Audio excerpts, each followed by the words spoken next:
You're on. We're on. What's going on, fellow park enthusiasts? After a month of being out, if not longer, the Park Geeks are back. Woo! We did a lot of traveling. Kurt came down here to our neck of the woods. I went to Kurt's neck of the woods, and Daniel over there went to Panama. Yes, yeah, just to see family, but I'm glad I'm back in the States. No place like it, so good to be home. Raul got out of work late, and he'll be joining us later throughout the stream. But so for today, we are going to be talking about SeaWorld and why it deserves a chance. Now, as for what we mean by that, Kurt and I recently went there when he came down to visit to, for us to check out the new Icebreaker coaster, which we'll give you our final thoughts on that later today, later in the stream. And just revisiting that place, it's clear that they need some TLC for that park. Kurt, why don't you actually start us off here with what you've noticed and what needs to change? Yeah, well, I think it's like you said. I think they have a lot of potential. They definitely have issues they need to address, though. They're kind of they're shifting more towards thrill rides, which is really good. They've added a number of thrill rides over the years, which I think is one of the things they need. Because I think it's difficult for pretty much kind of a zoo/show park, a sea life park /aquarium to kind of exist these days. Because I think people want more involvement with things like thrill rides and stuff, and I think they're going on the right direction to get that. But they've got, in my mind, they've got three areas they really need to address. First one is food. Second one is entertainment, and then more on the rides. So it's okay. We'll start off and talk about food. That's always a fun topic. Yep. Because the last two times I went there, we ate the same place, and it was just this panini place, if I remember correctly. Yeah, it's a panini place. The one advantage of that place is it's not very expensive, and you get served pretty quickly. Yeah, that's about it. And the sandwiches are okay, and that's kind of the problem with SeaWorld food is they don't really have anything that's really good, unfortunately. Everything is kind of in the mediocre to okay category. And that's to me that's a disappointment. I think food is just part of being on vacation, is having nice meals. And there's a lot of parks I go to that I immediately start looking forward to the food. Like for example, whenever I'm thinking about going anywhere near Disney World, they have one of my favorite all-time restaurants is at Disney World. It's Boma's over at the Animal Kingdom Lodge, which is the buffet place there. And I actually love that. The food is excellent. I've never been disappointed there. It always just blows me away. Really enjoy that. So it's always the first thing in my mind to think about that. Also at Disney, they got the Sci-Fi Diner, which I always get a kick out of. Probably, certainly not gourmet food there, but it's just a fun atmosphere. And I kind of never get tired of eating there. They have a great Reuben sandwich too. But then you go to other parks like Knoebels up in Pennsylvania, and that's kind of known. It wins one of the awards for best amusement park food. I think primarily because they have so much variety and the food is relatively inexpensive there, which is kind of cool. But I think food should be an aspect, and SeaWorld just really dies there. Or even in Universal, let's also talk about Universal. Universal is some of my favorite theme park restaurants as well. They got Finnegan's, Lombard's, and Confisco's over at Islands of Adventure. Three great restaurants. I usually eat there. Usually have one meal pretty much any time I go there. I'll eat at one of those three restaurants, and never been disappointed. And SeaWorld, unfortunately, has nothing. I've tried many of the places, and it's pretty much always a disappointment at every one. The problem at some of the bigger places, like they've got the barbecue place and a couple others, and if you go during peak, the line is horrendously long, and it just moves at a snail's pace. And the prices are high, and the food is not very good. And this is not the combination I want. I don't want to spend a ton of time in line to pay a lot of money for mediocre food. And I don't think anybody should. And I think that's really lacking. And every place I've tried at SeaWorld, it's always come down to the same thing. This is just kind of a mediocre meal. And I got to the point that I generally don't go there for the food. I usually only when I'm going by myself, I pretty much only go to the park like a half a day, and I'll either go to Disney or Universal for the other half, and I'll eat outside the park. I won't eat at SeaWorld because it's just not worth it. There's just nothing there that's any good. And that's a shame. I don't know what their thinking is. A lot of these parks have the mindset as well. We've got a captive audience, so where else are you going to eat? We can serve you whatever we want and charge where we want. We can get away with it. And no, no, you can't. Because No. unless I'm there all day, I won't eat there. Just forget it. I'll eat somewhere else. I'll eat before and only do a half day. Yeah. And that's a real shame. Because if you had good meals, I would probably stay longer. I'm with you. I think food is a very vital part of the theme park experience.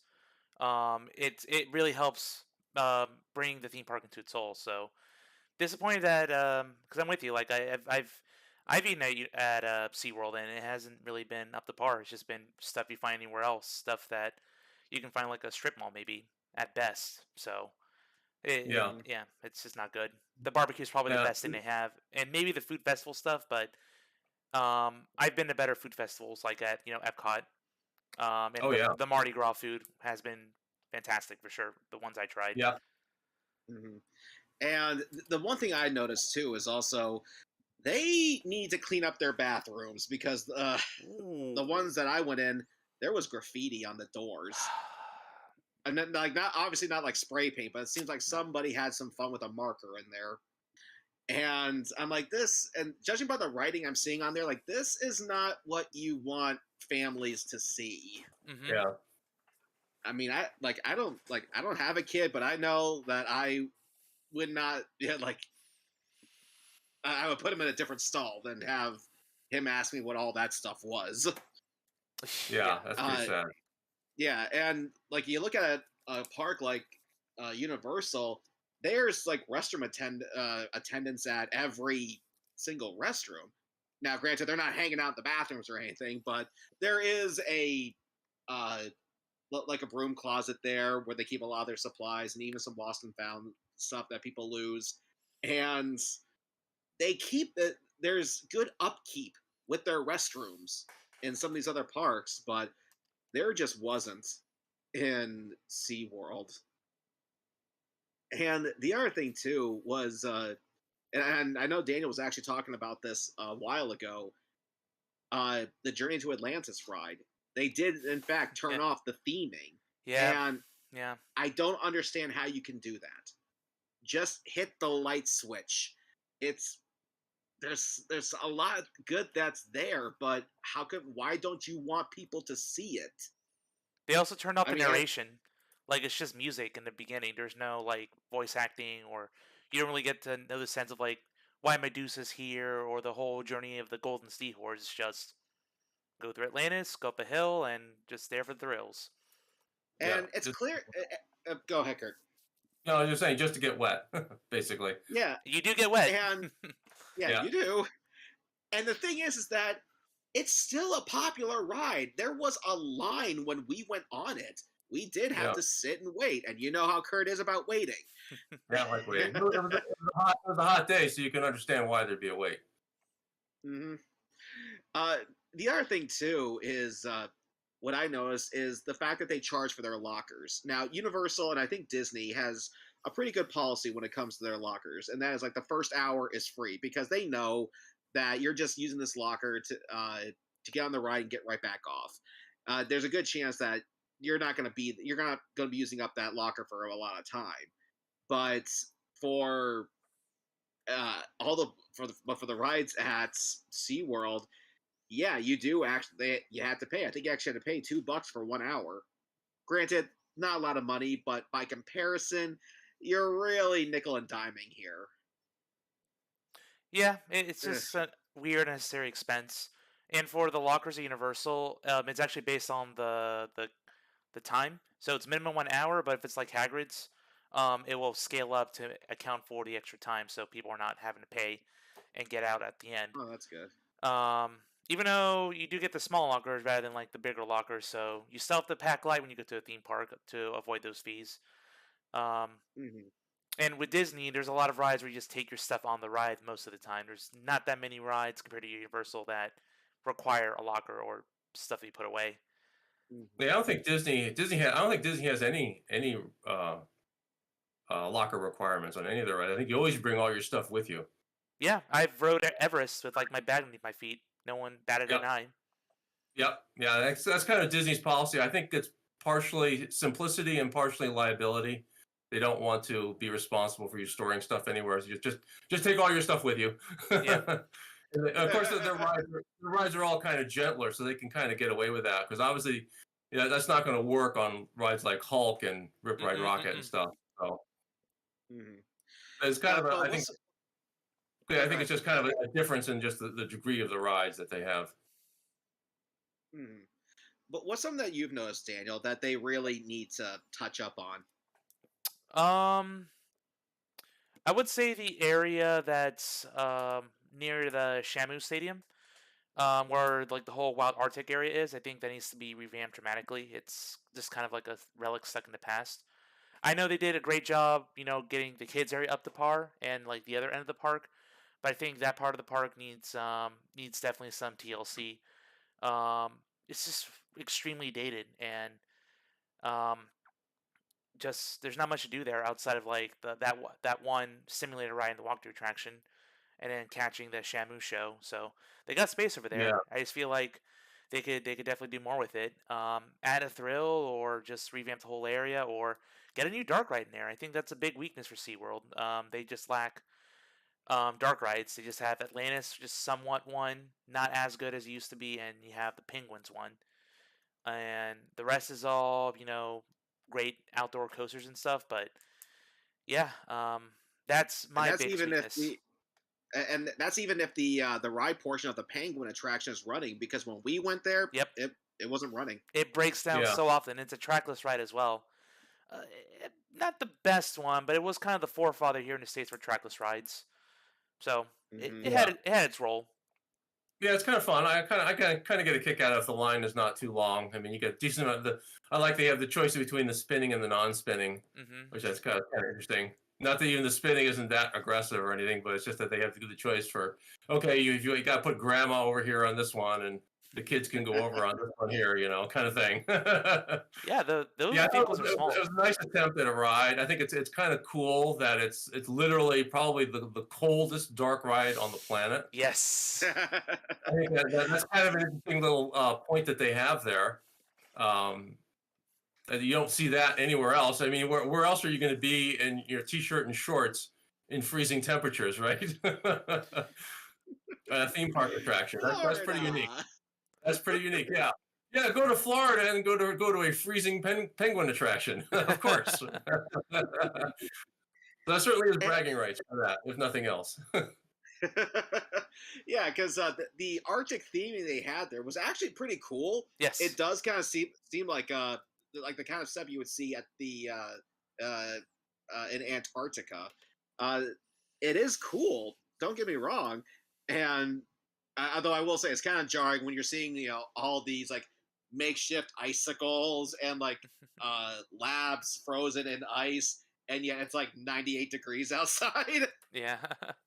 Yeah, It's like, in the outside area, it's like Christmas in the Caribbean. I see. yeah. uh, It gives you those vibes of Blizzard Beach. but I will say the icebreaker coaster. I think it's time to give our final thoughts on it. Mhm. Curry, you're more of the coaster expert. What would you say is your final for your final thoughts on icebreaker? Yeah, I think it's pretty good. It's kind of a medium kind of grade thrill ride, in my opinion. And just to put that in perspective, I consider things like Expedition Everest. I consider that to be kind of a medium too. Yeah, So I think and Big Thunder is kind of a medium. Just to put that, yeah, give the range there what I think is a medium. Mhm. I think it fits into that range. I think it's nice. The launches are nice. It's kind of interesting that they have the back and forth thing at the beginning, which is kind of a bit different. And it's a decent little track layout.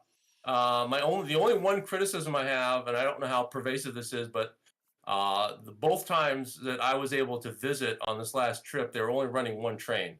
Oh man. And with only one train running, the line is just like a snail's pace at that point. The other train was sitting there. I don't know if there was issues or something, and it wasn't quite ready because this is a new ride.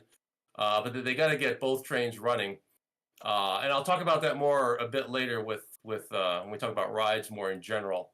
But I thought Icebreaker was a nice addition to the park. It kind of fits in that area. I thought it was fun. Yeah, I'll give you that one. I would say it's about a medium. This is. I wouldn't say this is a. Oh my god, you guys gotta check this out. Like, no, that is like Velocicoaster territory. That's a must try. Right. Yeah, this is definitely a medium run. Yeah, it's not going to compete with Velocicoaster at all. No. Yeah. It is a medium. Still wouldn't call it a family ride. It is worth doing. Yep. The main thing that I really did not like was, again, the comfort collar. Just, I mean, that thing, like, you do need it, because I have since found out that these coasters are called ejector coasters. Like, you have moments where you feel zero gravity on a roller coaster. We've all experienced this, but in this coaster, like, you go over like a certain swoop and you can feel yourself just eject from the seat, and there's the comfort collar there to catch you and you're bring it back. But this thing is not comfortable. It isn't. I would say it's a little bit cumbersome. The other thing I'll say about it, it's kind of awkward. It makes it awkward to get in and out of your seat. Yes. It kind of wants to flop down, and unfortunately, people who aren't familiar with it get confused because they usually don't know what to do with it, and sometimes they sit down on top of it instead of putting it over them, and then it gets really confusing and it kind of delays the loading. It's a trade-off for the park, though, because they either got to do that or they got to do seatbelts. Because, like, as you remember from the Superman ride, here at Six Flags Discovery Kingdom, it's the same trains. They use the same manufacturer, same trains, but Six Flags went with seatbelts on theirs rather than the shoulder restraints. The comfort collar is basically a shoulder restraint. It's really all it really is. And as you saw at Six Flags, it takes extra time for the operators because they won't let you pull down your restraint bar because they want to check your seatbelt first. So that's why it makes that load process take longer. They have to they give a tug on your seatbelt to make sure it's secure. Then you got to pull down your safety bar. So it's one of those trade-offs for the park. You got to have some backup restraint system. And SeaWorld and Busch Gardens have gone with the shoulder restraint, quote unquote comfort collar. It's a shoulder restraint. That's what it really is. And Six Flags so far has gone with seatbelts. So there's going to be one or the other you're going to have. Yeah, and I can understand having something like that because I would imagine you do want to feel that ejector moment because I will say not to give too many spoilers away because I will be making a video about my trip to Discovery Kingdom and the other parks Kurt took me to. But I will say on the Superman ride, the ejector moments felt dangerous. Like you really do feel like you are about to fly right out of your seat. Oh yeah, we hit the top of that I guess my dad's not getting on that ride. Then you got that really slow barrel roll where there's no centrifugal force holding you in the seat. Yeah, and then you're at the top of the ride and you're just slowly turning upside down. Yeah, like Tigris. That terrified my mom when she went on it. Yeah, and there's a moment too where you're about to like swoop right back, like swoop down, and again you like as soon as that little swoop happens, you feel yourself fly right out, but there's the comfort collar and snaps you back in. That one felt, I would say that comfort collar felt like it lived up to the name. But the other thing too with the Icebreaker was the shin guards. I didn't quite get why they had those. Weird. Yeah, that's that manufacturer. So several manufacturers do that. It's really, if you're tall, like us, it's uncomfortable. I don't know. Obviously, it's there for a reason. They have to make sure that you're going to be held in by the restraint, regardless of your body size and type. And it's the fact that you're going to be upside down, and there's going to be, particularly on like Superman, there's no centrifugal force holding you in. So the only thing holding you in when you're upside down is the restraint. So they do have to be careful. I'm assuming that's all was planned for the safety system to get your legs in the right spot. So it is uncomfortable for taller people. I will say that. I've kind of learned. I've been on Superman so many times. I've learned to live with it. So it doesn't bother me so much anymore. But yeah, you do notice that if you're tall. Yeah, Daniel, have you ever experienced an ejector coaster before? Like I said, Tigris at Busch Gardens. It's the Yeah, same. that's exact. It's the exact same model as Superman at Discovery Kingdom. Yeah, it's got the Okay. comfort color. It does go back and forth, and it has that insane barrel roll at the very top. Yeah, It just goes achingly slow before you just whiplash back down into the loading station. yeah. Um, And actually, a little bit of a trivia. It actually went slower originally because the one at Six Flags Discovery Kingdom was the first installation, basically the prototype mhm. of that ride, and they actually had a program that when it launched up the hill to the top, it had less energy, and so it actually got as it came over the top of the hill at Six Flags, the train actually stopped and got stuck there. Wow. Fortunately, it wasn't. Fortunately, it wasn't upside down. Fortunately, it hadn't flipped yet, so it's still right side up. But the train it went up the hill and just boop stopped. It just sat there, and it was up there for a long time. Fortunately, they had still had one of the cranes there. So the maintenance guys went up. And they didn't know. Obviously, the maintenance guys didn't know if it was like an axle or a wheel broke or something stopped it. Yeah. And they had to get up there and look it over. And eventually, they figured out there's nothing wrong with it. It just ran out of momentum. And so they somehow they gave it a really good shove somehow and got it going again. Oh And then man, after a while, and I then would not Premier ride that Rides, again. Oh no. yeah, yeah, and then Premier Rides reprogrammed it so it launches faster now. So when you're at the top of the hill, you have more momentum. So remember, it used to go it went slower for a while. That's scary to think about. Yeah, uh, but let's go ahead and talk about some more of the rides here, because Yeah. the rides they do have, the coasters, they are good. yeah, They're they are fun. good. Yeah, But yeah. Just to wrap go up ahead. Icebreaker, the only thing I'll say about it, I wish it was a little bit longer because Yeah. of course I always say that because they're always too short for my taste. Yeah. But yeah, if that one was probably about I don't know, maybe a third longer, I think it'd be even better, even a better ride. Yeah, I'd say it's like maybe like a 3.5 out of 5. Yeah, it's a little bit short for what a ride like that is. If you think about the length of like a Big Thunder Mountain, that has a Mhm. good length. Yes. For what it is. And Icebreaker it's kind of short, but not a bad ride. Just wanted to throw that one Mhm. more point in. Mhm. So would you agree with the score? 3 out of 5, 3.5 out of 5. Yeah, I put up somewhere 3.5 for a medium style coaster. I mean, it's hard to. I don't want to compare apples and oranges. I want to compare it to a Velocicoaster. Yeah. Is not Mhm. really fair. But in that range of what we call a medium style ride, yeah, I give it a 3.5 or a 4.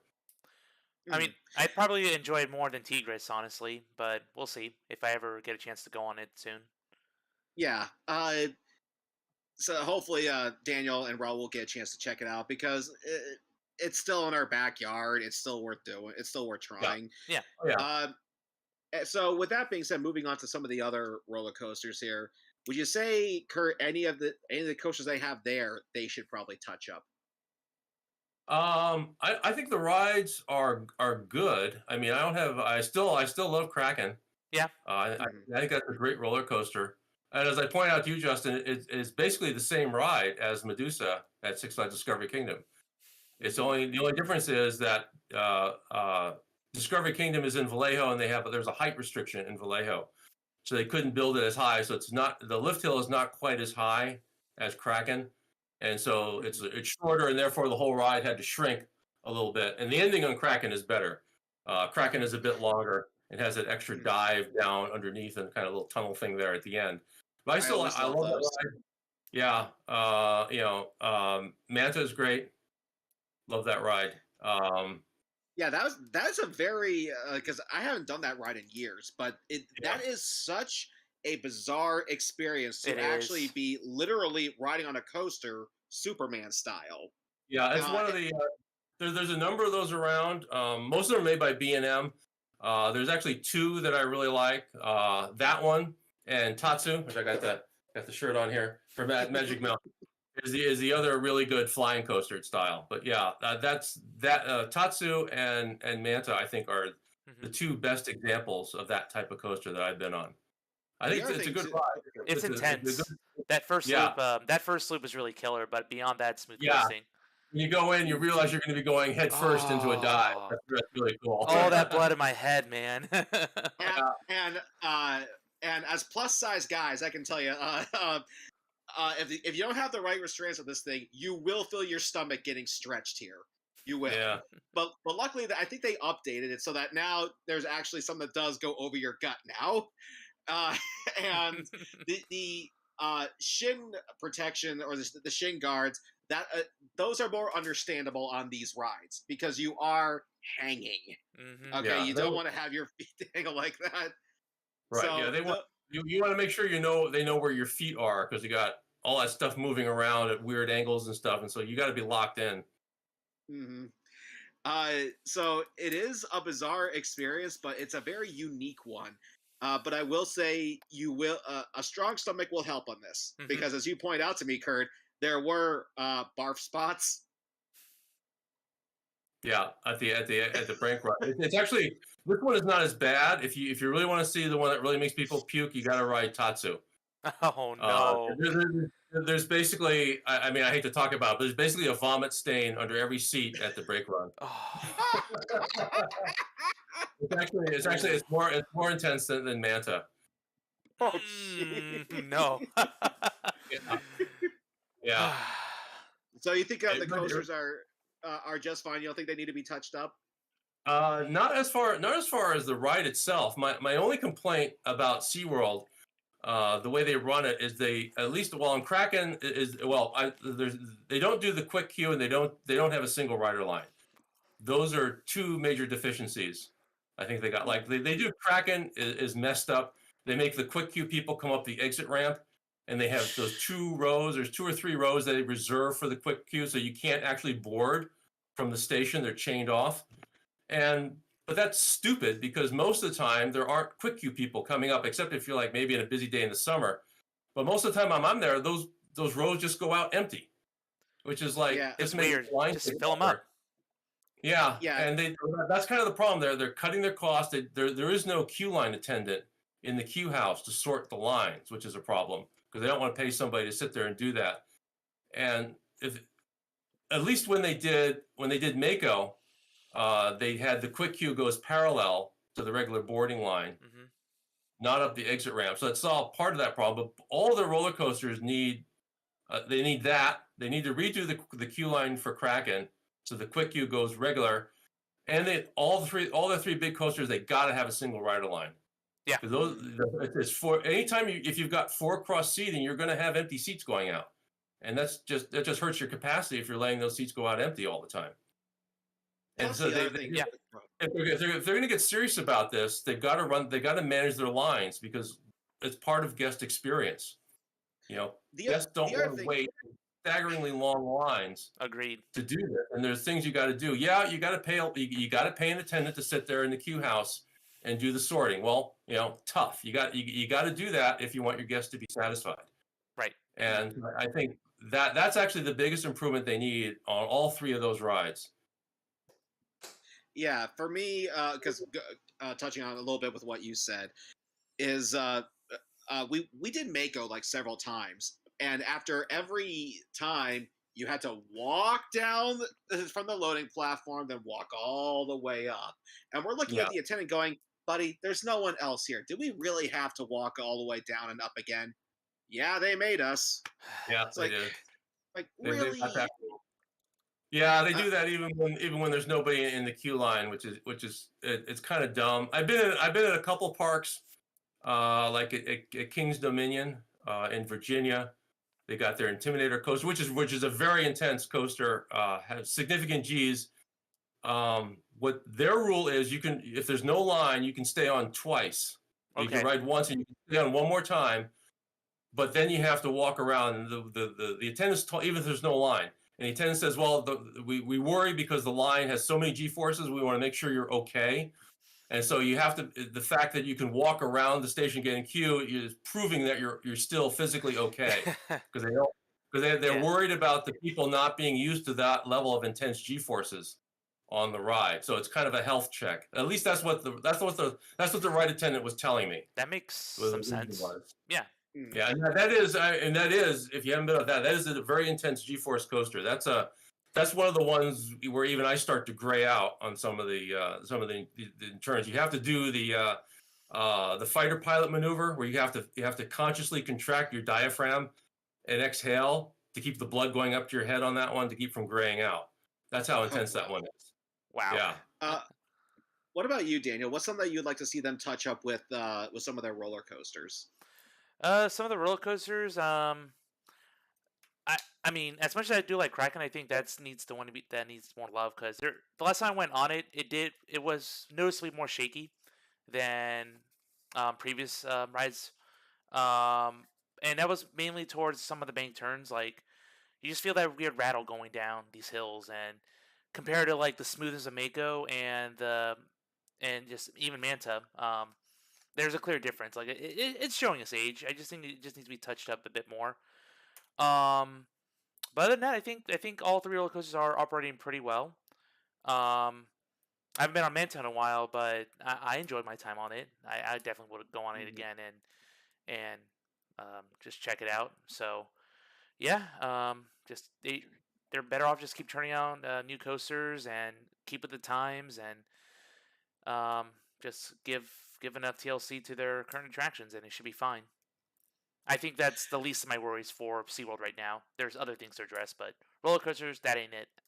They're on their Yeah, game. I think Oh, I like they got the three big ones. They've got Icebreaker, which is a medium one. They've got their kiddie coaster. And apparently that construction that was going on that we saw, Justin, behind the old what was the water ski stadium. Apparently that's going to be another coaster. And Sweet. looks like it's going to, from the track work that I saw posted online, it looks to be another B&M. Well, it hasn't been okay. announced yet, but the track is recognizable as a B&M. So we'll see what they Yeah. got. I mean, I love B&M coasters, so that's certainly fine with me, even though that's the whole inventory is basically B&M coasters, at least all their big ones. There should be like a drop coaster in there or have it go like under the water or something like that. Just something Ah, that makes it pop. That'd be cool. that'd be cool. Uh, but what were some of the other things that you want to bring up, Daniel? Oh, for SeaWorld? Yeah. As far as criticisms or just things to give it a thumbs up for? Uh, let's start with the criticisms. Criticisms. I'm gonna have to call out Infinity Falls over here because that's like another ride that never wants to be open when I'm there. I've had just terrible luck with it, and I'm not the only one. I've wanted to go on it because I've heard such great things about that raft ride there, and yeah, like it really makes me mad that it just doesn't seem reliable. And when it does, the capacity is so bad, it's like a 2 hour wait. So it's like, what? Am I'm I ever Yeah. gonna ride surprised this thing? because I'm surprised because it was open when Kurt and I went. Lucky, Yeah, like it was open both times. It did have a long wait. I didn't go on it because I didn't want to wait. And I'm at that point in my life where I don't really like getting wet in my street clothes anymore. I just don't find that fun. When I was a teenager, I loved that because I'm breaking all the rules and stuff. It makes my mother mad. Could get wet in your street clothes, so that was worth doing. But as I got older, I kind of got less into that. so there. Yeah. Go ahead. No, go ahead. Oh yeah, No, go so ahead. there's Infinity Falls, and then there's that area with Turtle Trek. I think that attraction needs to be revamped. It's an outdated Yeah, experience that's just not worth yeah, the wait. Like the aquarium part is cool, but yeah, the whole theater experience, Disney has done better circle vision stuff than Turtle Trek, and they've been yeah, around longer. Like I yeah. enjoy watching Oh Canada or the China one, and then this is just like, what is this? This is just like watching a bad video game, and it's not fun being in there. Yeah. Yeah, it's a So bad. It's kind of like it's got sort of a story to it, but it's not at all interesting. no. And yeah, that it just like I can't believe how long the wait time is. I'm glad I did it once when the wait time wasn't so bad, but I've seen the line really backed up out into the walkways like over an hour to go do that, and I'm so glad I didn't wait for that because it really would have been a disappointment. I've only done that once ever, and I can't really see going back in there again. Yeah, nothing Hmm. about it is remarkable. There's not a lot of effects in Yeah. there. The lighting is and could be better. Yeah, Yeah. if they can't make a better experience for the film, they should just like convert it to like a walkthrough, where the kind of thing where it doesn't really matter when you come in the movie, kind of thing. You just Hmm. have something that's looping, and you just kind of come and go, and it doesn't really matter. Yeah, That would kind of solve the line problem at least. agreed. Yeah. For me, my one of my criticisms is there's just not that much to do there. Hmm. Well, You yeah, got you only have a few rides and even less shows. And I mean, I know right now they're converting to having more rides, which is good. Don't get me wrong. But even they still got a ways to go. they They do. do. They do. Now, And go ahead. go ahead. Well, I will say, obviously, we've outgrown Sesame Street, and they have a little section there dedicated for that and the kids, and that was cute. Don't get me wrong, It but looked great. oh yeah, like Hmm. the theming they did for that, I was actually rather surprised. Like you have Yeah, Elmo talking I to your think, kids in a window. Yeah. yeah, this is the first time I've seen that area since they did the big rehab on it. I think it looked great. Oh yeah, and I was never a Sesame Street fan. Like even as a kid, I never got it, but I have to give them props because it looked good. So Yeah, major props to you guys on that one. yeah. But I think they anyway, put in a really great kids area now. yeah. But now, what were you going to say, Kurt? Just on rides in general, I think they need. It's kind of like I said, they're originally an aquarium and a show park. As I started out and saying, that doesn't really work so much in today's market, unfortunately. Um, Mm, that's kind of a bygone era, with things with all high tech, and I think video games and stuff has changed people's perception about involvement, and just going to see an aquarium and some shows just doesn't cut it.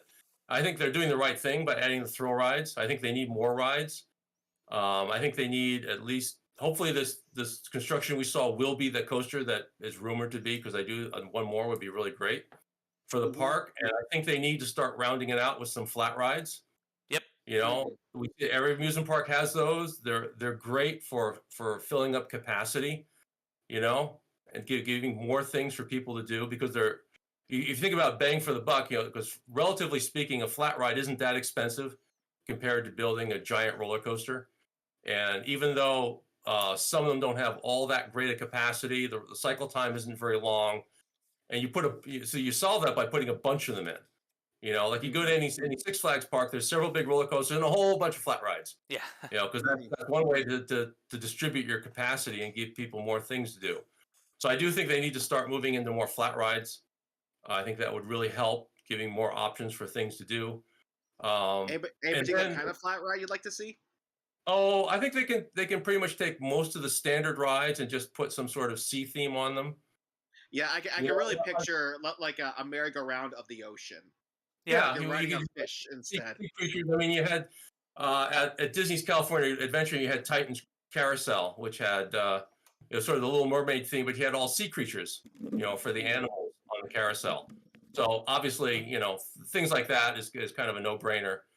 And they can do more rides like that with sea things. Like, remember at Santa Cruz Beach Boardwalk, many of the rides, since it's a seaside beach park, they chose they seem to have a theme of intense weather conditions. So they had a roller coaster called the Hurricane. They got a ride called the Typhoon. They got another ride called Tsunami, and things like that. So they kind of went with the weather theme, the ocean weather thing. They're going for a while there. But so SeaWorld can do things like that too, of course. And kind of keeps it fun. What about the flat Uh, ride that it just takes people like on a big like wheel and it like turns you around? Maybe they can oh, make there's a that whole. huh? Yeah, you got to be more specific. There's a whole bunch of those. Yeah, yeah. I'm sorry. Like, I'm not the most well versed when it comes to traditional flat rides. I know there's like drop towers and Yeah. swinging chairs, like you say at Icon Park. I'm gonna Google it real quick. I'm sorry. Yeah, go I ahead. I will Yeah. figure out what that is called, but it's. I feel like it could be cool with the right team with the right theme. Yeah, oh yeah, a lot of them would work with any kind of theming. And a lot of parks do that. You take like a tilt-a-whirl, and they just change out the cars Oh, to uh, be whatever theme they want it to be, and you've got a new ride. yeah, a top spin ride. There we go. Oh, is that a Huss top spin? Yeah, Yeah, I yeah, those are did. kind of fun. You can do something cool with that, Yep. and it Yeah, has. they had Uh, actually those have had a number of parks have done water effects Hmm. on those, where they have like sprayers that look like they're going to spray at you, and mhm. the sprayers drop down just as you're about to hit them, kind of thing. So yeah. Yeah. Or maybe get people wet. I don't know. Surprise them. Yeah, good. It's Orlando. It's hot there, so people don't really mind get that wet. Yeah. Yeah, that's the other thing too. Like you would think a place like SeaWorld would have way more water rides. They should. Yeah. You think that'd be like at the top of the list here, but like I'm not complaining about the roller coasters. I'm not. Yep. But when you think about it, they really only have like what, 2 water rides. That's it. Yep. Infinity Falls and Atlantis. That's it. Mm-hmm. So SeaWorld, like, is there actually something else you guys would like to see, like your own, like a Yeah. just okay, yeah. What's something that you would like to Well, that's the third area I want to talk about was entertainment, because I think that's the big key that they're missing. Part of this is due to the pandemic. They really scaled back their entertainment due to that, and part of this was when they started losing attendance, with the Blackfish documentary that got out there.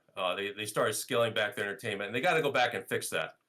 So I kind of understand how we got here, but the park is not in a good place for entertainment right now. They lost the 2 best shows ever, in my opinion, at SeaWorld are gone. And the best show ever for me was Allure. That used to be in the Nautilus Theater. I don't know if you guys saw that one. That was an absolutely excellent production. Live stage show, acrobatic stuff, kind of a Cirque du Soleil inspired kind of thing. Was that with 30-minute show? That was with the orcas, right? Show. Pardon? Was that with the orcas? No. Okay, I'm trying to. No, okay, I know. No what you're animals. talking about. Yeah, there was no animals at all. It was kind of a Cirque du Soleil. That was absolutely fantastic show. Loved it. In fact, I was when that was running during the peak time, I would go to the park just to see that show. I'd be over there at Disney World. I'd be checking the SeaWorld app to see what time the show was in the afternoon, which times it was. It says, okay, it's going to take me, I got to walk out to the car in the parking lot, drive over there and walk in and whatnot. And I'm sitting there figuring out when I had to leave the Disney park so I could get into SeaWorld and see the show at the right time. And I would just make that trip just to go see that show. That's how good I thought it was. I thought they just knocked that one out of the park, and it really saddened me when they ended it. Sounds amazing. Yeah, it was great. There's video. Check out YouTube. There's a lot of people that posted videos of the show.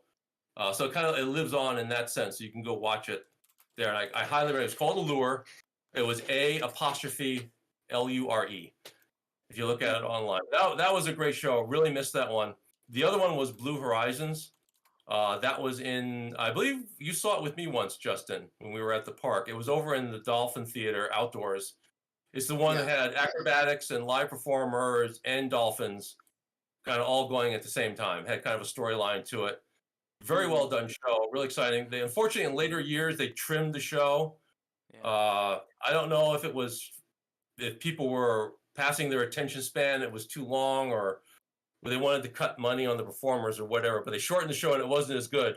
But I remember back in the day when both those shows, that and Allure, was running, I would just go to the park and see those 2 shows back to back, and then maybe ride a coaster or 2 and then head out. Like I said, you don't want to hang around that park to eat. There's nothing else to do there after that. But those 2 shows were great, and I can't praise the park enough for running those. And they're gone. And what's there now? The Nautilus Theater has been empty ever since. There's nothing going on there. The Dolphin Show is not what it was, because unfortunately, it's no longer politically correct to do animal shows that are entertaining anymore. They have to be educational. So the shows have lost a lot of interest in that. Although you have to also, as somebody who's been to the show as much as I have, as far as the animals are concerned, the shows really haven't changed. Because the animals are doing the exact same behaviors they were doing when the show was entertaining. All they did was change the script. Yeah. Instead of having entertainment stuff and music and stuff, now you've got the trainers telling you facts, which is fine. Just not as fun. Yeah. It's just not as much fun when you think about going on vacation somewhere. I want to be entertained. And so as far as they changed the shows to be politically correct, but as far as the animals, can't tell the difference, obviously. They're being asked to do the exact same things they were before. There's absolutely no. I've seen like One Ocean, the big orca show, many times, and I've seen the new show. I forget what it's called out now, but the quote unquote educational version of the orca show. And you watch what the whales are doing. It's the same thing the whales did all the time. Yeah. It doesn't Yeah. really make any difference as far as the animals are concerned, which is kind of the weird thing. But yeah, okay, the show is educational now. Great, fine. But anyway, that's a bit of a tangent there on that. That's what SeaWorld really needs. They need to bring back good entertainment in a big way. Hmm. I think you can't just have rides anymore, and that's what Universal and Disney understand.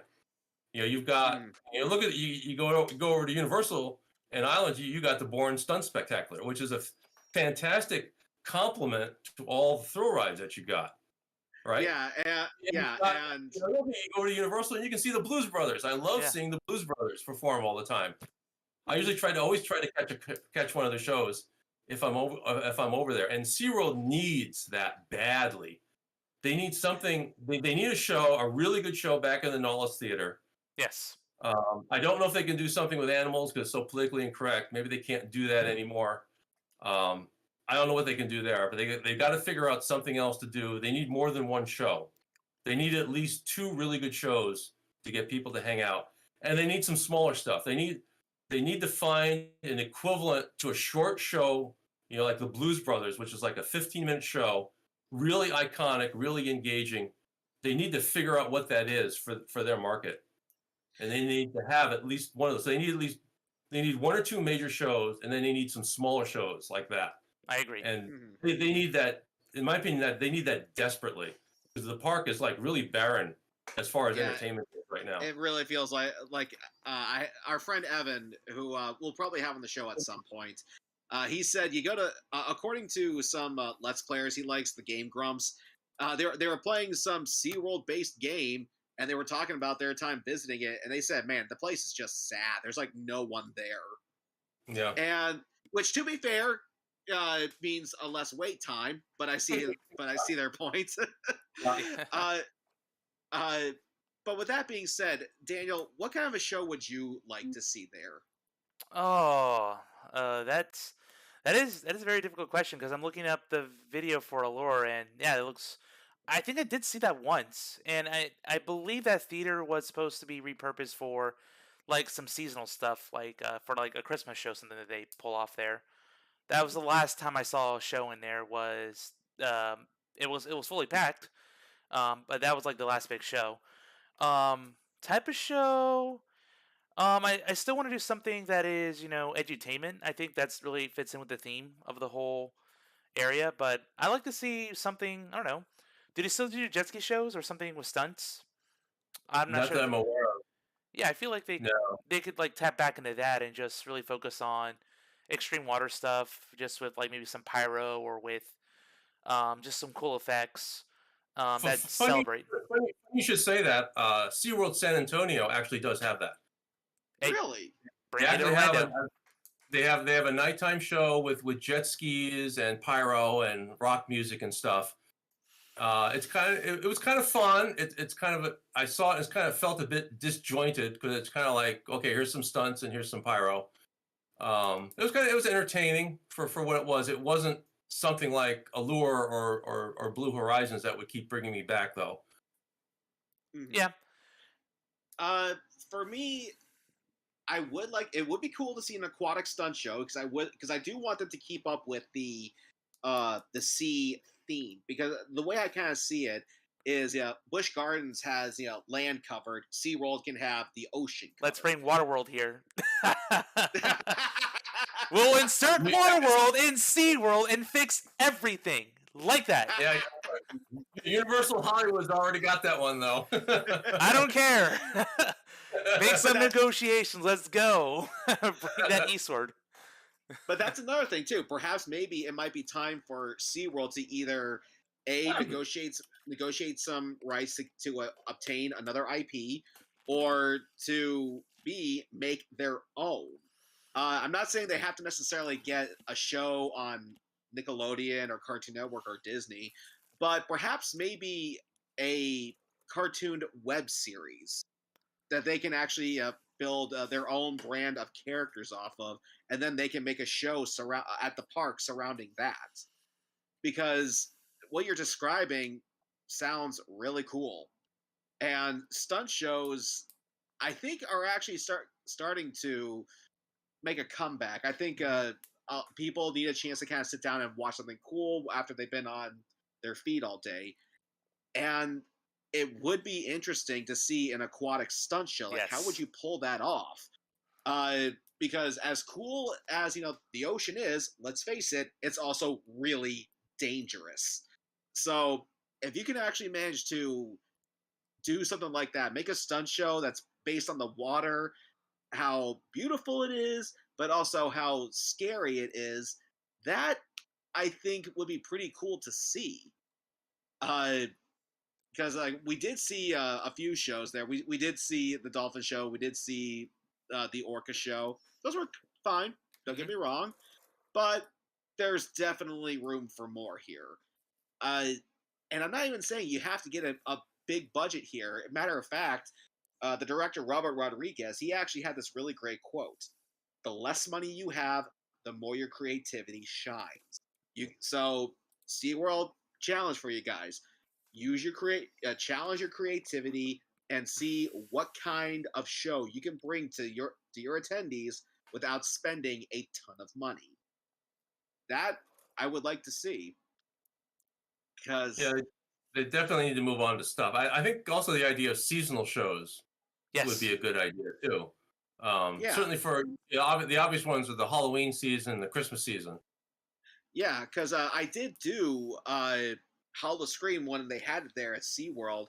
And I gotta say, there's a lot of, as someone who does indulge in horror, this is a horror themed Okay. Okay. band, Ice Nine Kills.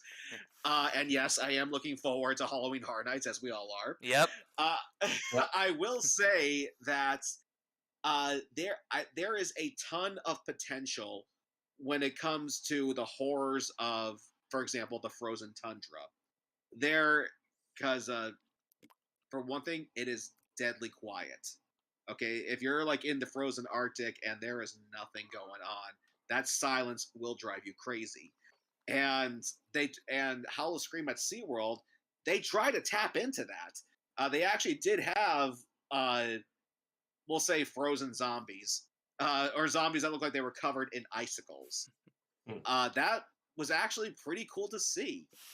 And frankly, I mean, you go deep sea fishing, you'll see enough sea life that will scare the shit out of you.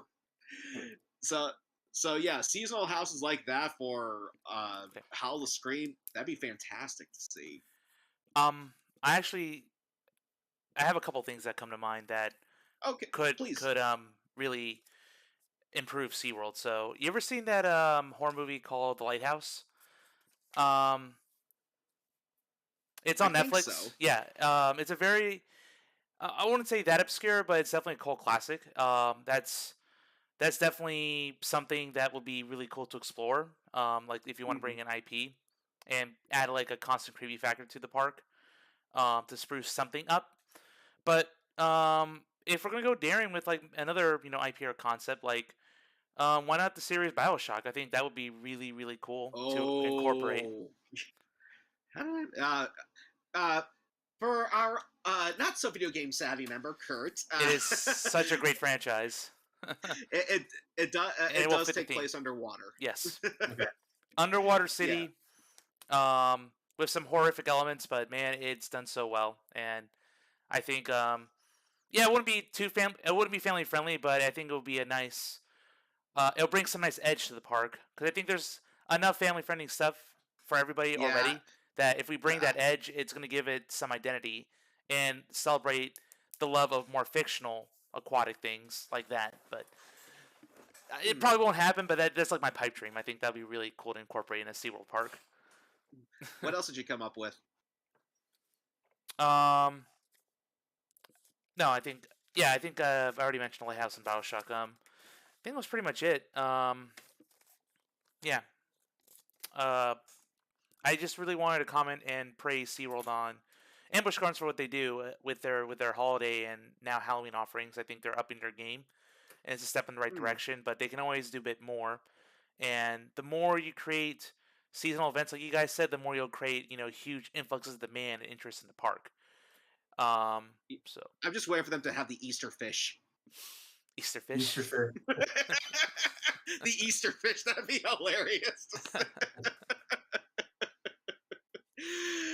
But yeah, that's what we have to say about SeaWorld. It has a lot of potential, but they need to they got to invest more into their park. I have no idea why they want to get Cedar Fair of all things. Frankly, that seemed way out of their budget in the first place. But like SeaWorld, you have the potential to be great. You have the potential to get a ton of people, but you got to put an effort into it. Yeah, I think the first two things they got to do, I think you got to fix the food, you got to fix the entertainment, are the first two they got to do. Yes. Well, actually, before we end, let me ask you this, Kurt. Obviously, we are familiar with the Blackfish documentary that came out. What's something that you think SeaWorld should do to avoid, like say if someone were to make another Blackfish movie, or to combat the political correctness that they get, or that gets shoved onto them? Yeah, I don't know what you do about that. I think they just have to focus. They have to go into other areas, which is basically what they're doing. They're kind of not. They're kind of moving away from the animal shows. Is really the only thing they can do in this climate. There's nothing they can really do to counter it, because this is just the way. This is the way the attitude has gone, and they finally got a CEO that realized that they can't win that battle, and sadly, that's just the way it is. I think they have to reposition the park, away from the orca shows and away from the dolphin shows. As far as combating something like Blackfish, or some of the other, like, for lack of a better word, we'll say protests they get, honestly, you're better off just not listening to them. I mean, they're definitely loud, I'll say that, but they are not a reflection of the rest of the world. Because as you said, Kurt, the animals, to them, they're doing the exact same thing. What difference does it make? Yeah. I mean, the show, you made it educational, okay, but now it's less fun. Okay, if I want educational, I'll go to school. I'll watch the Magic School Bus. But, tell me I'm wrong. No.